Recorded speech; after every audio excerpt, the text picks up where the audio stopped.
So the White House is making it clear they do not believe the objects shot down by U.S. fighter jets over a period of several days are extraterrestrial in nature. The question popped up when the Pentagon said they had not ruled anything out. Nick Pope ran the British government's UFO project, and he's a leading UFO expert. Everybody comes his way with questions like this. Pope joins us live to talk more about that topic that we're hearing a lot about. Nick, thank you so much for being here. It's good to be on the show. So first off, I know you've been pretty busy because just about everyone is contacting you in relation to the possibility of extraterrestrial life possibly being on board some of these objects. Yes.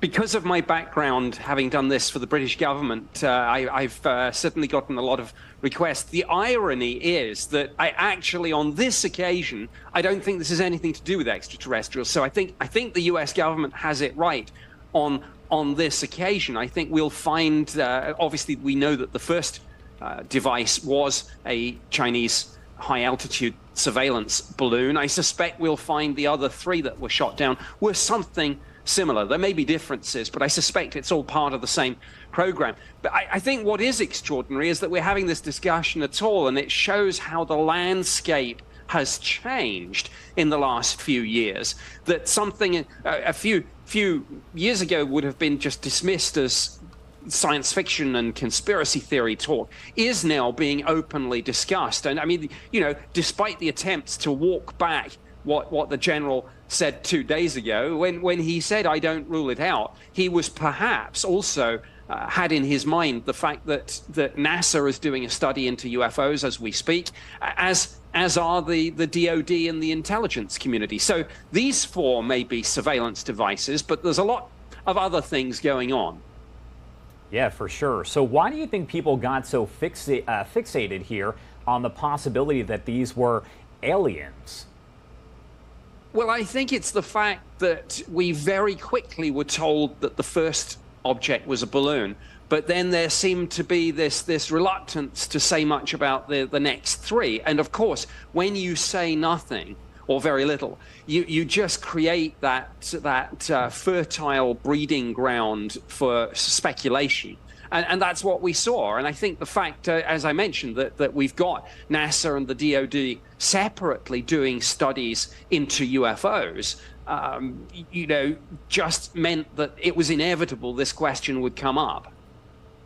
And was that your first thought when you heard about these objects? Like, oh, could these be extraterrestrial in nature?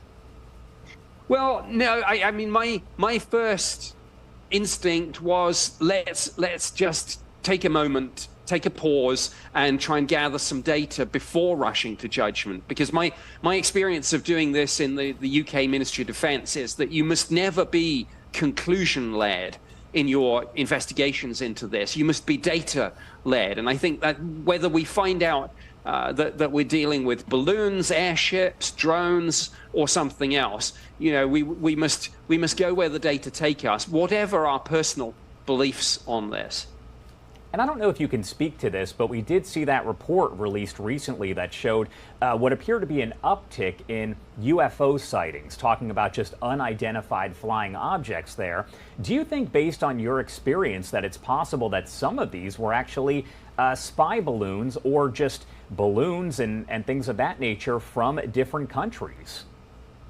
Very much so, yes. I think the first report that we had from the Office of the Director of National Intelligence in June of 2021 made just that point, and they said there will be multiple explanations for unidentified aerial phenomena.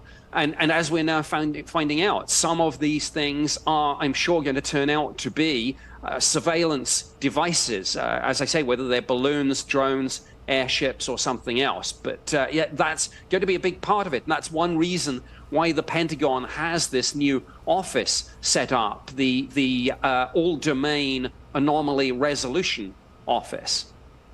And a lot of people, when they hear the term UFO, they automatically think extraterrestrial, aliens, ET, things of that nature. But it really is about just any object there that is unidentified, correct? Correct. Yes. Now, and none of that means it's not important. It's absolutely important. I mean, by all accounts, the sophisticated signals array, signals intelligence array that the first balloon was carrying was capable, perhaps, of intercepting secure military communication devices. So that's a big deal, and the damage assessment into what's being compromised is going on at the moment, I'm sure. So whatever we're dealing with, and as I say, there are multiple explanations. Different cases have different causes. All of this, at some level, is either a defense, a national security, or indeed an air safety issue. Do you think we're going to see more of these UFOs, these unidentified flying objects, over the course of, I would say, the next several weeks, months? Because we've now seen 3 of them shot down over just, I would say, a 3-day period. Exactly, and we shouldn't forget that the only reason perhaps that we're hearing about this is that some members of the public saw something initially over Montana, and then a local media outlet picked it up, and then it really took off, so to speak. But you know, it just shows the importance of keeping an eye on your airspace, and it shows what can be missed if you go in with this kind of "it can't be, so it isn't" view about anything. And you know, people have for years been running filter programs on radar systems and having this mindset that if it doesn't behave like a conventional aircraft, then we're not bothered with it. Well, we should be bothered with it. All right, Nick Pope ran the British government's UFO project, pretty much the leading UFO expert. Thanks for taking the time to talk to us here. Anything else that you want to add about all of this before I let you go? No, only that we need some more answers. We'll find out more over the next few days, but some information will be kept classified, I'm sure, and I understand that. For sure. All right, thank you again for taking the time to join us. Thank you.